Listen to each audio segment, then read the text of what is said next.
So welcome everybody to this Upstream Lab Speaker Series. We are really delighted to have you join us to have a discussion about what it means to try to teach health providers, future health providers, about the social determinants of health and taking action on them. I'm really delighted to have two people join us who I'll introduce. So Dr. Ashti Doobay-Persaud is an internal medicine specialist in Chicago and has over 16 years of experience in medicine. She's taught cases for medical students as part of the Global Health Delivery Project at Harvard.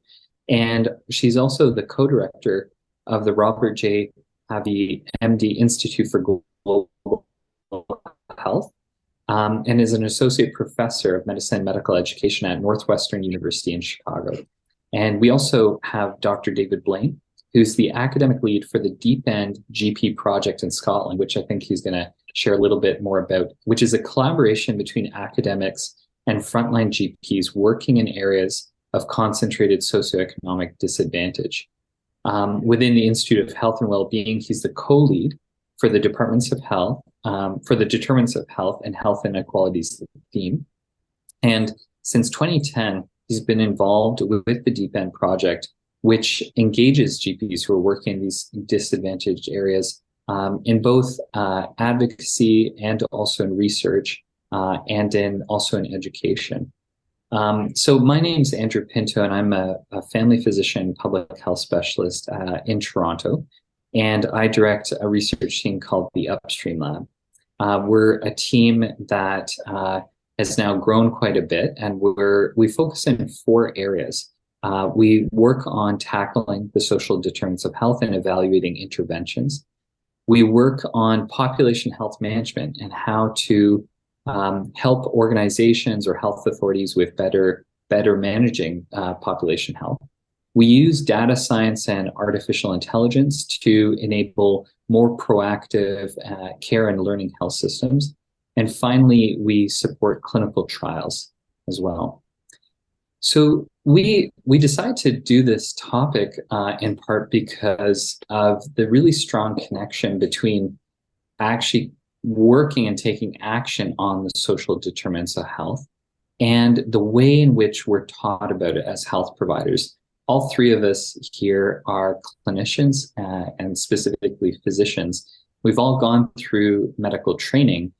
And I think we've all had that experience of a bit of a dissonance between what we're taught in the majority of our training and what we end up doing in our practice, and also what draws us to take action on the social determinants of health. All 3 of us, I think, are involved in also teaching students, whether they're medical students or residents. And you can see this kind of in the struggle of how do we teach about these topics and about this, both the big picture of the social determinants, but also at the micro level, how it influences clinical care for people. I have this privilege of teaching a short lecture at the University of Toronto medical school right at the very first week of medical school. And I often wonder how much of that lecture, permeates and influences, students, because then they get 4 years of a curriculum that is really heavily focused on the biomedical, on very specifically for example, the pathology of disease, specific biomedical treatments or surgical care. And I wonder, by the time they emerge, is anything remaining? But that's kind of a negative perspective. I think on a positive, I am always amazed at so many medical students and residents that I work with who are really interested in tackling social determinants. Really, to them, it just makes perfect sense that we would be integrating into our work with individuals around their social needs, work at the community level, and also engaging in policy advocacy. And if anything, over the 20 plus years since I was a medical student, what I think we've seen is a lot more interest in policy change and engaging it, whether it's around the climate crisis, whether it's around dealing with poverty, whether it's around dealing with homelessness, what I see as compared to when I was a student, I think there's a real thirst to engage in those discussions. So I'm going to turn it, to our guests now, and I'm going to start with Ashti. Maybe you could tell us a little bit about yourself and your work, and how you got involved with teaching about the social determinants of health. Sure. Well, thank you so much. Thank you for inviting me, and also for this really neat organization that you all are running. It is like a big shift in the way that we think and work in medicine now, and it's exciting to move upstream. So I'm an internist. I have a pretty kind of cliche backstory in that, when I was very young, I heard from the folks at Doctors Without Borders, and I said, well, that's what I want to do. I am going to go around the world, and I am going to, save people. And that's why this is the best job ever. I think I was 11 when I heard that. So I proceeded through, much of my training, and I learned a lot and unlearned a lot. And I did some sort of short-term work in global health.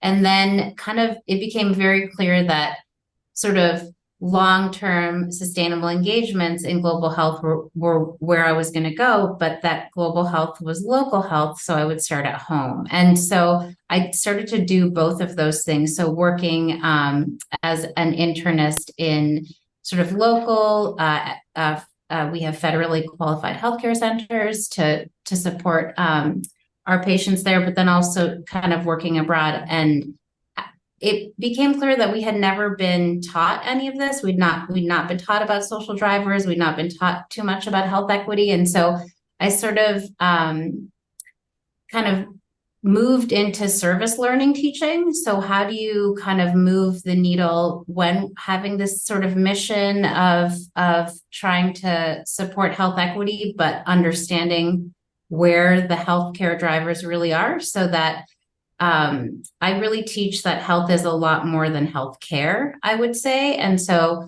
when I came to Northwestern, I started teaching in global health, and then they had a health equity and advocacy track that needed some more support and teaching. And so that's when I started teaching social determinants of health, social medicine. And I can tell you more about some of our curricula when we move forward. But essentially, I'm an internist who teaches medical students about social determinants of health locally and globally. Thanks so much, Ashley. And David, do you want to tell us a bit about yourself and how you started to be engaged with teaching about social determinants? Yeah, thanks, Andrew. Yeah, so similar to Ashti in some ways. I had this kind of ambitions to work for MSF, which is the Doctors Without Borders. I grew up in Kenya for a number of years, and was kind of very attuned to issues of inequality and social justice at that time. I think then I had a really formative year studying in my BSc, so we can intercalate during our medical degree. And I went into London and studied what was then called international health, but essentially what we would call global health now.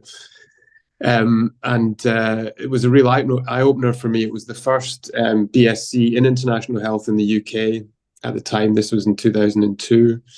And I was learning about development theory. I was learning about politics and history and health systems, and these were things that I definitely hadn't been exposed to in my preceding 3 years of medical school.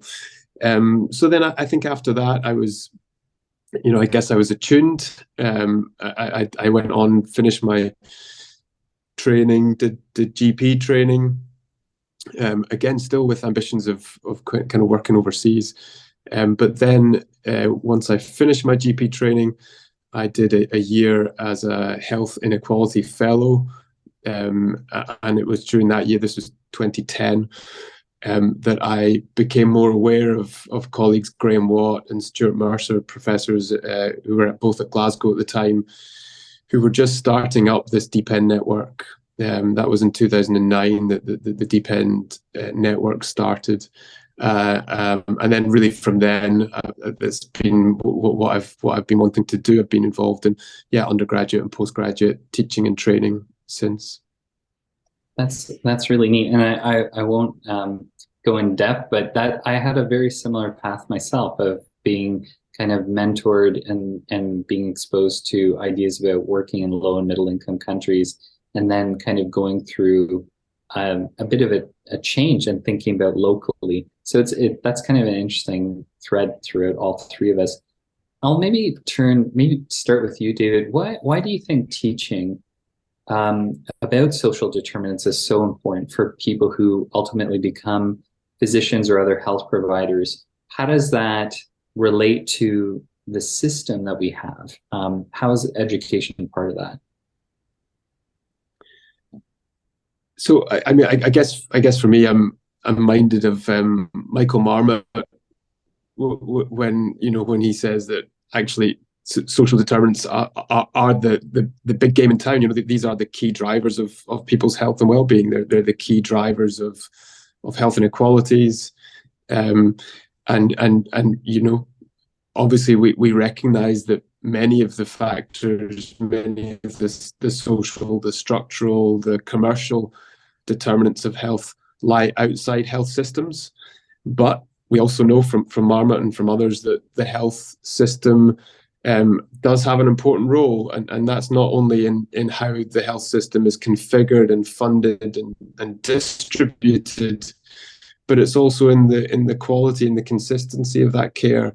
And you can do it badly, and if patients are not treated well, they can be turned off from accessing care in the future and have negative health outcomes as a result, or you can do it well, and you can practice inclusion health, and you can really engage and build relationships and build trust among people who have often been very badly treated across a number of relationships, and have low trust and low confidence and low self-esteem, and often turn to unhealthy behaviors, as you might call them, as a result of those experiences.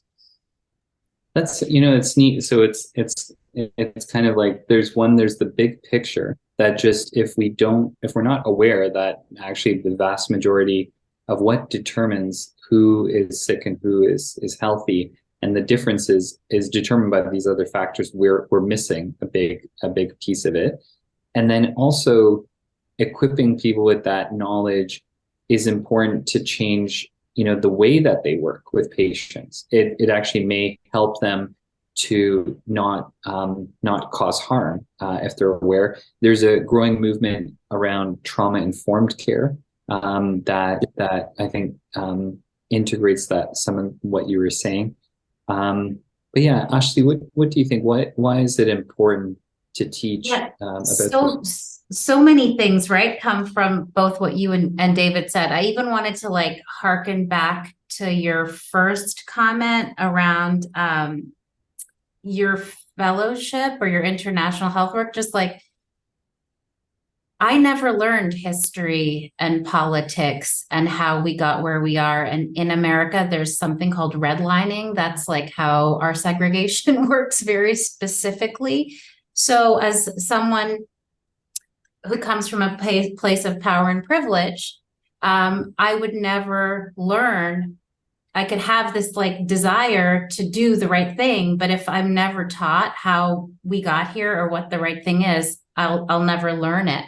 And I think that's part of what we're teaching the medical students. So just like you said, there are two parts. There's the humanism part of it, and this sort of of structural determinants are structural, right? People need a lot more support when their health is determined by everything outside, right? Their agency is in a shifted place. So the humanistic point of view or the professional point of view for teaching is medical students need to have this awareness of power, privilege, drivers.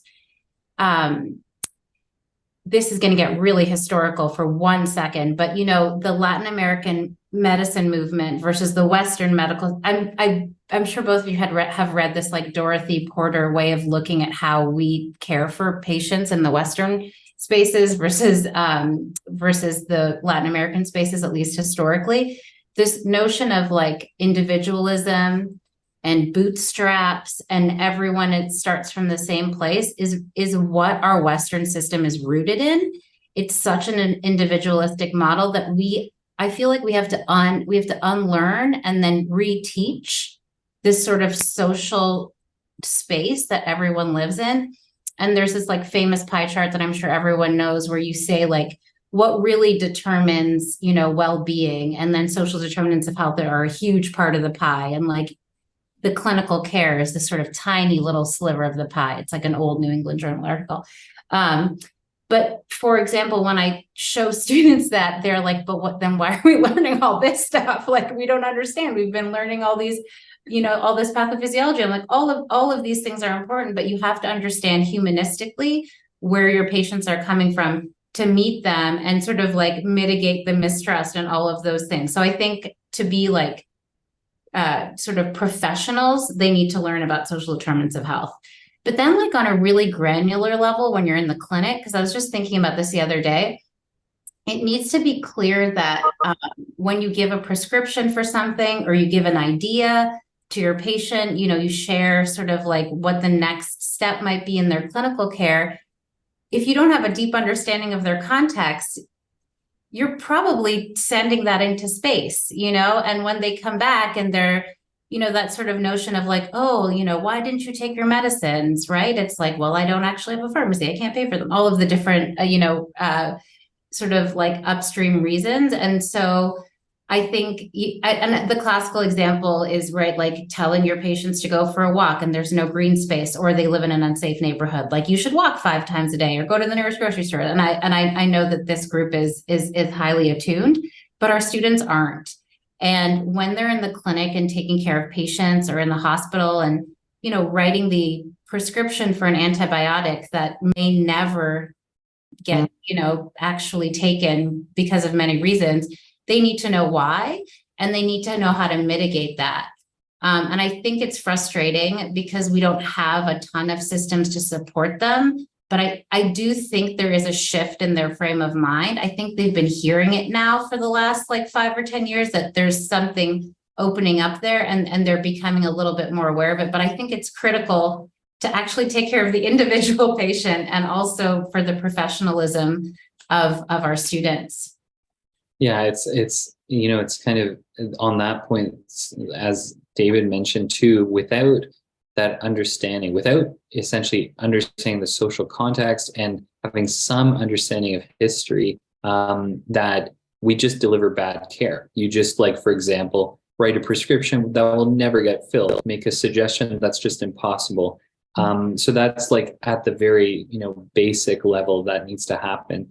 I think I want to pick up on your point, Ashti, about the individualistic approach, and also how that gets rooted. And you mentioned, kind of the idea of bootstraps and like pulling yourself up, and how that's related to also broader things in our society, like economic systems and meritocracy. There's this interesting thing that I often think about, which is if we look at medical science, in the late 19th century, before, germ theory, before antibiotics and things like that, there was people understanding this, and of course it goes back thousands of years, but late 19th century, people like Rudolf Virchow and others who, drew these connections, talking about the social context. Then, we see the emergence of the biological basis of disease, and a huge focus on germ theory, on antibiotics. And then it kind of intersects also with after the 70s and moving into the 80s, an economic system that really puts a focus on the individual, that you are responsible for yourself. And it's kind of these two parts coming together. And of course, there are other related things like the pharmaceutical industry and how it shaped medical curriculum, and continues to do so. But you can see how then, we get to where we are now, and how I see that challenge with students. I wonder if David, could pick up on this too, of students who they get shown that graph that you described of here's what really determines this is really important. And then that kind of shocked look of, so what do I do? Also, why am I spending all this money to go to medical school? What is it? And I think everyone comes to some resolution of that. But it is that shock, particularly for students earlier on, which is tough. But yeah, David, any thoughts that come to mind around that? Yeah. So I mean, I think that's the challenge with any education is you've got to find the connection, and you've got to try and ideally sort of connect with people's own experience and help them reflect on that and draw upon that, and also be mindful of what are any individual's spheres of influence, right? And what are they now as a medical student, but what might they be in 5, 10, 15 years time? I mean, one of the things that I've found most encouraging over the last 10, 12 years is actually seeing some of the students that I taught as undergraduates 10 years ago, now kind of going on to be GP leaders and working in homeless health, for instance. And that kind of shows that there is this trajectory element of it. I think we've had recent studies even amongst deep end GPs about what they view their role as, and this is kind of that spheres of influence thing again. And so every doctor will recognize their clinical role and their obligations, their responsibilities towards patients that they see in front of them. Many of them, most of them perhaps will also recognize that there's a social element to that, and they may have some responsibilities, even if it's just signposting. But others will have more of a community-oriented focus, and then yet others will have smaller numbers as you go up, but others will have a policy role, a political role, an advocacy lobbying role. So it's not for everyone. I think everyone probably needs to know and support those that are perhaps doing the advocacy and the policy work. But it's not going to be everyone's cup of tea or skill set to be getting political, for instance. So that's I think a really helpful kind of point is that it's unlikely that everybody is going to engage in policy work or be the one briefing the Minister of Health, but some people will. But it's really important that everyone comes out of their training with an understanding and also the support of those folks. I wanted to just pick up on the point you made about you've seen people who emerge, who do engage and kind of get it, and they start to bring it into their own work, which is really gratifying. So I'm wondering, to hear from both of you, maybe starting with you, Ashti, what has seemed to really work, at least for certain students, that inspires them to think in this different way, that they are able to, hold this kind of, my colleague, Danielle Martin, who's the chair of our department here at the University of Toronto, talks about this bifocal view of being able to see kind of like almost with bifocal lenses, the individual, but also see the bigger picture and also integrate that into their work as well. So why do you think that works for some students, and what has worked in your opinion? Yeah, well, I like that idea of bifocal lenses, and it is definitely gratifying to see those students sort of move through. I will say I am very lucky in that I run a lot of global health programs, and so I get the self-select. So I see these really powerful outcomes from a lot of my trainees, and that's on the global health space. But in the sort of the space here, I think it's two interesting things. I want to pick up on one thing that David said, which is it's not for everybody, but we need to tailor our curriculum so we give enough and give enough opportunity for the next generation, the 3 or 4 people. We need to inspire them and give them the right space to do the work, because what our challenge has been, or what I was tasked to do, was how do I teach all medical students about the social determinants of health? It's actually like not that challenging to create an excellent elective, like a really excellent, thoughtful elective that involves policy, that involves public health, that involves community health, that really gives space.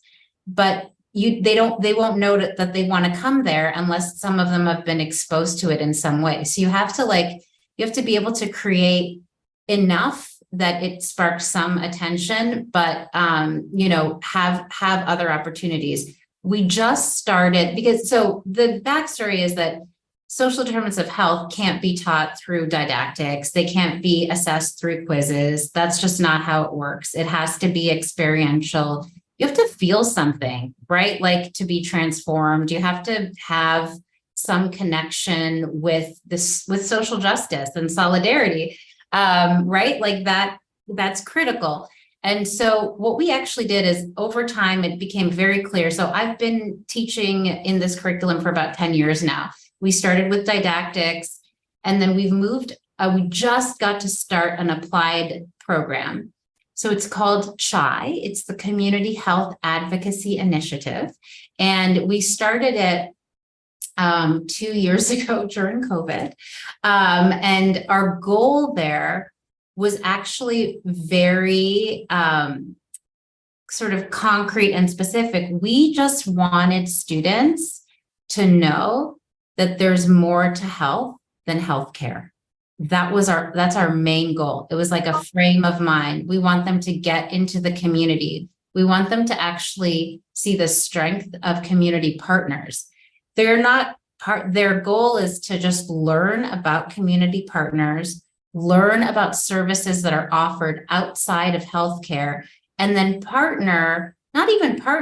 just at least apply that to their clinical patients that may need that support. And so really it was like, it's hard to assess. We have a sort of project-based model, and we have to have assessments and figure out like that people are moving through appropriately and things like that. But really our goal was, how do we kind of like shift, the global state of mind. There's this Jane Philpott, I think. So she's Canadian, right? She's a minister, an MP, I think. And this idea is like, you just want to shift their frame of mind, right? The way that they think about things. And so we started this entire curriculum so that they would move outside of the clinic walls. Literally, that was our first. We were like, how do we get them to think outside of the four walls of the clinic? What can we do to do this? And understand the power of the community and the power of, like you said, spheres of influence, Dave, and I want to hear more what you thought about. What all doctors struggle with, or most clinicians struggle with, is I know my patient needs transport. I know my patient needs a health navigator. I don't have time. I have 40 more people to see, but I know my patients need all of these things. And so we teach them a little bit too, like, we know you have a lot to do, like just try to at least identify, and like we're all going to work together to go to the next step there. But this project has actually, one of the students, I mean, it would be too ambitious to partner with communities and do something for all medical students, right? So it has to sort of like be right sized for all the students. And there are some that want to do a whole lot more. So we actually had to just start an intensive elective out of this program, because there's some that just, but we gave them something to inspire them and gave them a place to sort of like really learn with mentors and people who are passionate about this. And sort of the other thing too is like doing it in the most ethical, thoughtful way where you do check your power and privilege. That's like a lot of what we teach. So I think that's like always important to come back, like not charity, not volunteerism locally, that sort of stuff. So that's actually why we had to pare down our objectives, is so that we weren't going to be doing it in a cursory fashion, but everything, try to be authentic. So it's taken 10 years to get to an applied experience. That's amazing to hear about. And I think, thank you for sharing that. And it's it's what you said about like ensuring that there's something that everybody gets that orients them to this, but that for that group of people who really wants to and pursue more and to help them on that journey, creating a program like this. And I really like that you noted that the starting point has to be about understanding one's power and privilege, because otherwise it just becomes like that volunteerism kind of idea. And also that they don't emerge with an understanding of the social determinants engages us too, that we're part of the system. It's not, we're not, apart from it. David, do you want to react to that or share, kind of some examples of what you've seen has worked as well? Yeah, definitely. Like, very, very similar sort of reflections, really. I think I agree with Ashti about the importance of it being experiential.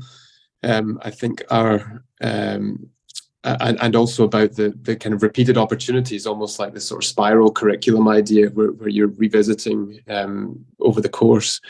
I think that's challenging because there's a lot of demand on medical curricula space and time. It's a busy program already, and I think particularly as we have year on year increasing biomedical and technological advances, and they're always grappling for more space within curricula, that I think protecting that time and space for more interpersonal, more relational, more structural social elements it can be really challenging.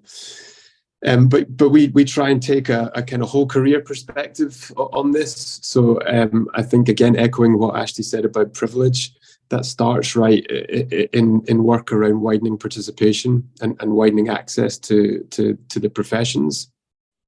So we have a couple of programs that try and do that try and increase medical school places for people from more disadvantaged backgrounds, more disadvantaged areas, and try and provide additional support. So there's partly about preparing them to apply, but then also there's a separate program which has slightly different entry requirements. But if they get through that year, then they'll get a place in a medical school. And then we have different offerings through the undergraduate years, and then we have some postgraduate programs as well. But yeah, I think the best ones and the ones that I think are most impactful for students are those where they have real close contact, right? Where some of that social distance, which we often have between professions and people who are most in need, is broken down. There's a thing called contact theory by a guy called Alport, who wrote about that and kind of the right environments for helpful and meaningful contact. And I guess it's creating empathy, it's creating shared understanding, and therefore working together to problem solve. That just to pick up on that. So there's like some characteristics of really successful things that help people to engage with the social determinants are, where they start with kind of understanding their privilege and their power, that where there's more, as you put it, like more contact and getting people into the context which patients are living, but also like that important point that so many people who end up in medical careers or other health professions come from privilege, and they just that part of changing the profession and attitudes is also changing the makeup of classes. I know, as just an anecdote, one of an interesting things with my own medical school class, over half of us, including myself, had a parent who was a physician, which just reflects, what a hugely privileged group this was. And unfortunately, out of a whole class of almost 200 students in Toronto, one of the most diverse communities and cities, there was no Black or Indigenous students in our class. So it's, that is certainly part of it and changing it. And I relate to that. Something I often note when I talk with medical students at this kind of lecture on social determinants is I often try to make the point that you are going to be training and coming out in a system that exists right now with a lot of flaws, a lot of issues in how it thinks about social determinants. What we want you to do is to be part of creating the system that's going to be that you, even though you're, right now in first year medical school, you in a short time, in 6 to 8 years, you're going to be part of shaping the system. And we need you to help move it in a certain direction, and build this future system that is a more upstream system. So I wanted to ask, you a bit about that, and we're gonna draw our conversation to a close. So we have some time for questions too from people who are listening in. But how can education be linked to health system change and system transformation? How can that be integrated? And we may not be at that point now where we're actually equipping learners with the ability to change healthcare systems and organizations. But I ask this because I often think about the way that I help keep it manageable, how to tackle social determinants, is thinking at the micro, meso, and macro level. That at the micro level, there's things that you can do and be taught in your work with patients, which includes just understanding a social history and helping link people to resources. At the meso level, it can be about shaping your own organization, because every health organization is led by health professionals. And then at the community level or the macro level, how to engage in policy advocacy and actually be equipped with skills around that. But maybe I'll turn, Ashti, do you want to start? How do you see education linked to building health systems? That's a really tough question. And I was sort of hoping that David was going to have to answer it first. But what I would say is I think the answer is like in your last podcast or the next, that health policy systems researchers and like growing that space. So I think that it's always shocking to me that we don't learn about policy until much, much later in medical school. And I'm always a bit jealous of the pediatricians. In America, the pediatricians have in their clerkships, like when they're learning, they're doing they've already selected, so they've already gone through medical school. They all have to do an advocacy elective, and they like go to Capitol Hill for like a month. That's what they do. That's far down the line, right? Like they've already finished medical school, they've already chosen. So that's the other thing. Most of the people I work with are actually pediatricians. And I think that that's very interesting. Everyone that I do all this community health work with and global health work, because I actually think advocacy is like baked into their profession, right? They have to advocate for the vulnerable. That's their whole job. And so I think I think the answer lies somewhere within policy and skill building that's very specific to physicians. And what I mean by that is the first time I learned about advocacy, it was, I signed up to go testify or, something like that. And I said, but I don't know anything about this. Like, I don't understand why you're emailing me. And they said, bring your white coat. Do you believe in violence prevention? And I said, yes. And they said, okay, we'll talk to you on the way to Springfield. And I said, okay. So, gun, it was an anti-gun policy and so I was like, that's a power I have. Like, I can just show up and that's good enough. And they said, yeah, no, that's a big, big, huge thing you can do. And so then I proceeded to do it for some of our homelessness work, et cetera. But I didn't know that until 3 years ago. And I've been deeply embedded in this space for a long time. So I wonder if we package advocacy opportunities, our power is I didn't know how influential we can be in the policy space, and we just don't like funnel people into that.